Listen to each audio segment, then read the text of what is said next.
ఖమ్మం జిల్లాలో నూతనంగా ఏర్పడ్డ ఏదులాపురం మున్సిపాలిటీని కైవసం చేసుకోవడానికి కాంగ్రెస్ అడుగులు ముందుకు వేస్తూ ఉంది. ఈ నేపథ్యంలో ఇప్పటికీ స్వయాన రెవెన్యూ శాఖ మంత్రి పొంగులేటి శ్రీనివాసరెడ్డి గారు స్వయంగా క్షేత్రస్థాయిలో పర్యటిస్తూ ప్రచారాన్ని కొనసాగిస్తూ ఉన్నారు.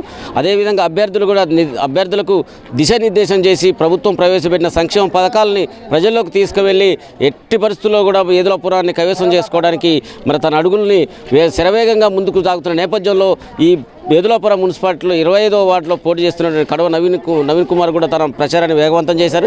ఈ 25వ వార్డులో ప్రచారం ఏ విధంగా ఉంది, ప్రజలకు ఆయన ఏ విధంగా స్వీకరించబోతున్నారనే విషయాల్ని వారిని అడిగి తెలుసుకునే ప్రయత్నం చేద్దాం. చెప్పండి, ఈ ప్రచారం ఎట్ట కొనసాగుతూ ఉంది, ప్రజల నుంచి మీకు ఎటువంటి రెస్పాన్స్ వస్తూ ఉంది? ప్రజల నుంచి నాకు చాలా రెస్పాన్స్ మంచిగా ఉంది సార్. ప్రజలతో నాకు చాలా అమూల్యంగా ఉంది. దాంతో ప్రజలందరూ కూడా నన్ను కలిగి తీసుకొని వాళ్ళందరూ చాలా మంచిగా రిసీవ్ చేసుకుంటున్నారు నన్ను. కనుక ప్రజల ద్వారా నాకు ఎటువంటి ఇబ్బంది లేదు, గెలుస్తానని నమ్మకం ఉంది. మనం ఇప్పుడు ఓన్లీ మెజార్టీ కోసం చూస్తున్నా సార్. నేను మా ప్రజలు, మా సభ్యులు వీళ్ళందరూ నన్ను చాలా దగ్గరుండి ఇటువైపు వెళ్ళాలి, ఇటువైపు ఉండాలి, మనం ఇటు వెళ్ళాలి అనే గైడెన్స్ చేస్తున్నారు. ఇది ఒకటి.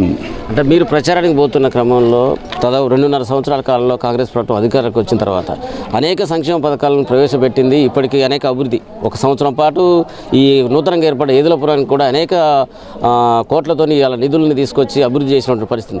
దీన్ని ప్రజల నుంచి మీకు ఎట్లా చెప్తా ఉన్నారు? ప్రజలు మీకు ఎటువంటి సమాధానాలు చెప్తా ఉన్నారు? సార్, ప్రజలు చాలా వరకు అయితే మనకి 10 ఏళ్ల నుంచి ఎటువంటి అభివృద్ధి లేదు. ఈ సంవత్సరంన్నర నుంచి అయితే మనకి రోడ్లు అయితే ఏంది, లైట్స్ అయితే ఏంది, స్తంభాలు అయితే ఏంది, డ్రైనేజ్ సిస్టమ్ అయితే ఏంది, చాలా వరకు మెరుగైందని చెప్తున్నారు. ప్రజలు కూడా చాలా మంచిగా స్వీకరిస్తున్నారు మమ్మల్ని. కాంగ్రెస్ వచ్చిన తర్వాత ఇందిరమ్మ బిల్స్ వచ్చాయని చెప్పారు, కరెంటు బిల్స్ వచ్చాయని చెప్పారు, తర్వాత గ్యాస్ ఒకటి చెప్పారు, సన్న బియ్యం చెప్పారు. కనుక ప్రజలు కూడా చాలా మంచిగా తీసుకుంటున్నారు. మనకు కూడా చాలా మంచి సలహాలు ఇస్తున్నారు సార్. అంటే మీరు ప్రజలకు ఏం చెప్పదలుచుకుంటారు? వాస్తవంగా మీ గెలుపుని మీరు గాయం చేసుకొని ఉన్న నేపథ్యంలో మెజార్టీ కోసం ప్రయత్నం చేస్తున్న సందర్భంలో 25వ వార్డు ప్రజలకు మీరు ఏం చెప్పదలుచుకుంటారు? 25వ వార్డు ప్రజలకు నేను చెప్పేది ఒకటే అండి, మనం ఇంకా అభివృద్ధి చేద్దాము, ఇంకా ముందుకు సాగుదాము. మన శ్రీనివాసరెడ్డి గారు మనకి ఎప్పుడు మన వెంటనే నడుస్తుంటూ ఉంటారు. కనుక మనం ఇంకా ఇలాంటి అభివృద్ధి కార్యక్రమాలు చాలా చేస్తానని మనవిస్తున్నాను. అన్న, మీరు చెప్పండి, గతంలో ఇప్పటికీ బీఆర్ఎస్ ప్రభుత్వం ఉన్నటువంటి సమయంలో జరిగిన అభివృద్ధి మాత్రమే ఇక్కడ కొనసాగుతూ ఉంది. 2.5 సంవత్సరాల కాలంలో కాంగ్రెస్ వచ్చిన తర్వాత అభివృద్ధి లేదని చెప్పి ఒకవైపున బీఆర్ఎస్ నేతలు చెప్తున్న పరిస్థితి. దీనికి మీరు ఏం చెప్తారు? మీరు చూసినట్టయితే అండి, గత 10 ఏళ్ళు మీరందరూ చూసుంటారు. 10 ఏళ్లలో ఈ రాష్ట్రంలో పర్టికులర్ పాలేరు నియోజకవర్గంలో ఏ అభివృద్ధి జరిగిందో వాళ్ళు చెప్పాలి. గత 2 సంవత్సరాలుగా ఉచిత విద్యుత్ ఇస్తున్నాము, రైతులకు బోనస్ 500 రూపాయలు ఇస్తున్నాము, దాంతోపాటు ప్రతి ఇంటికి 200 యూనిట్లు కరెంట్ ఇస్తున్నాము, రోడ్లు అయితేనేమి, డ్రైన్లు అయితేనేమి, కేబుల్ బ్రిడ్జ్ నిర్మాణం చేపిస్తున్నాము. వరదలు వచ్చి అందరూ ఇబ్బంది పడుతుంటే 16,500 రూపాయలు వాళ్ళ అకౌంట్లో వేస్తూ స్వయంగా మంత్రి గారు 5,000 రూపాయలు బట్టలు అన్నీ కూడా సప్లై చేశారు. బియ్యం అని సప్లై చేశారు. రిటైనింగ్ వాల్ కడుతున్నారు. మా ఏరియాలో గత 10 ఏళ్లుగా జరిగిన అభివృద్ధి 2 ఏళ్లలో జరిగింది. అది మీరు ఎవరిని అడిగినా కూడా చెప్తారు. గత 10 ఏళ్లలో ఒక్క నాయకుడు కూడా, నడిమితండ అంటే ఎవరు తెలియదు, నాయుడుపేటలో సగం పార్టీ తెలియదు, లెక్చరర్స్ కాలనీ తెలియని ఏరియా ఇది. ఇప్పుడు ఎలక్షన్స్ వచ్చాయని చెప్పి ఏదో గంగిరెద్దుల వాళ్ళు పండగకు వచ్చినట్టుగా గంగిరెద్దుల వాళ్ళు ఇప్పుడు వచ్చి ఏదో మేము అభివృద్ధి చేశాము, ఏదో మేము చేస్తున్నాము అని చెప్పి అంటున్నారు. వాళ్ళు చేసిన అభివృద్ధి ఏంటో ఒకటి చూపిస్తే, వాళ్ళు చేసిన అభివృద్ధి ఒకటి చూపిస్తే మేము ఇప్పుడు విత్డ్రాల్ అవ్వడానికి కూడా సిద్ధంగానే ఉన్నాము. గత 10 ఏళ్లలో ఇక్కడ ఒక్క రోడ్డు, మీరు ఇక్కడ మొత్తం తిరగండి, ఒక్క రోడ్డే లేదు, ఒక్క స్తంభం వేసిన పాపాన పోలేదు, ఒక రేషన్ కార్డు ఇచ్చిన పాపాన పోలేదు. కనీసానికి సన్న బియ్యం ఇవ్వాలి అని చెప్పి బుద్ధి ఎందుకు లేదు? గత 10 ఏళ్ళు పరిపాలించిన వాళ్ళకి ఎందుకు బుద్ధి లేదు? ఒక రేషన్ కార్డు ఎందుకు ఇవ్వలేకపోయారు? ఒక రోడ్డు ఎందుకు ఇవ్వలేకపోయారు? గత 2 సంవత్సరాలుగా మేము చూస్తున్నాము. ఇప్పుడు ఏర్పడ్డ కొత్త మున్సిపాలిటీలో టెక్నికల్ విషయం వల్ల ఒక 8 నెలలు లేట్ అయిన మాట వాస్తవమే.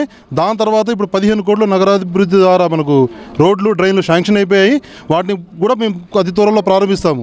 దాని తర్వాత సుడా నిధులు రాష్ట్ర మంత్రివర్యులు పొంగులేటి శ్రీనివాసరెడ్డి గారు సుమారు ఈ మొత్తం మున్సిపాలిటీకి కొన్ని 100 కోట్ల రూపాయలు తీసుకొచ్చి అభివృద్ధి చేయడానికి ప్రణాళిక సిద్ధం చేసుకుని ఉన్నారు. ఇలాంటి మాటలు మేము చెప్పి జనాల్లోకి వెళ్ళి ఇక్కడ మేము చెప్తున్నాడు, మా అభ్యర్థి చెప్తున్నట్టుగా మేము కేవలం మెజార్టీ కోసమే చూస్తున్నాం తప్ప మాకు ఇక్కడ పార్టీ అనేది టీఆర్ఎస్ పార్టీ కానీ ఇంకా ఇతర పార్టీ కానీ మాకు సంబంధించి వాళ్ళు మా ప్రత్యర్థులు అయితే కాదు. అంటే ఇప్పటికీ దాదాపు పొంగులేటి శ్రీనివాసరెడ్డి గారు క్షేత్రస్థాయిలో పర్యటన చేస్తూ ఉన్నారు. అంటే ఏదులాపురం మున్సిపాలిటీని కైవసం చేసుకోవడానికి దాదాపుగా అడుగులు ముందుకేసినట్లుగానే ప్రజలంతా భావిస్తున్న నేపథ్యంలోనే ఇంకా ప్రజలకి మీరు తిరుగుతున్న క్రమంలో ఈ అభివృద్ధితో పాటు ఇంకా ఎటువంటి కార్యక్రమాలకు హామీలు ఇవ్వబోతారు? మీరు చూస్తున్నట్టయితే అండి, గత 4-5 రోజుల నుంచి పొంగులేటి గారు తిరుగుతున్నారు. నిన్న మధ్యాహ్నం 3 వరకు నామినేషన్ తిరాలని ఒకటి ఇనానిమస్ కొట్టుకున్నాము. మేము ఎలక్షన్కు పోకముందే మా విజయం అనేది ప్రారంభమైంది. ఇంకా మేము కొట్టాల్సింది 31. దానికోసం మేము 12, 13 తారీఖు వరకు వెయిట్ చేస్తున్నామండి. మేము జనాల్లోకి వెళ్తున్నప్పుడు చెప్తున్న మాట అయితే ఒకటే, కొన్ని టెక్నికల్ ఇష్యూల వల్ల లేట్ అయిన మాట వాస్తవం. ప్రతి ఏరియాకి రోడ్డు లేని ఏరియాకి ఆ రోడ్లకు ఇవ్వడానికి మేము హామీ ఇస్తున్నాము. దాంతోపాటు డ్రైనేజ్ ఎక్కడెక్కడైతే లేదో దానికి సంబంధించిన హామీ ఇస్తున్నాము. కరెంటు పోల్స్, డ్రైన్లు, తర్వాత దానితో పాటు స్ట్రీట్ లైట్లు అన్నీ కూడా మేము ఈ గత 2 సంవత్సరాలు వేయించుకున్నాము. దాంతోపాటు ఒకవేళ ఈ వార్డు కావాల్సిన మౌలిక సదుపాయాలు అన్నీ కూడా మేము చేయడానికైతే జనానికి ఇచ్చేస్తున్నాము. రేషన్ కార్డు ప్రతి ఒక్కరికి అందిస్తాము. ఎవరైనా అడపదడవ ఎవరైనా మిస్ అయితే వాళ్ళకు రేషన్ కార్డు ఇవ్వడానికి మేము సిద్ధంగా ఉన్నాము. దాంతోపాటు ఇందిరమ్మ ఇళ్ళు మా వార్డుకు వచ్చేసి, మా పెద్దదండ పాత పంచాయతీకి వచ్చేసి 90 ఇళ్ళు శాంక్షన్ అయినాయి. 90 ఇళ్లలో ప్రతి ఒక్కరు కూడా ఇల్లు కట్టుకొని మా వార్డుకి 8 ఇల్లు శాంక్షన్ అయ్యాయి. ప్రతి ఒక్కరు ఇల్లు కడుతున్నారు.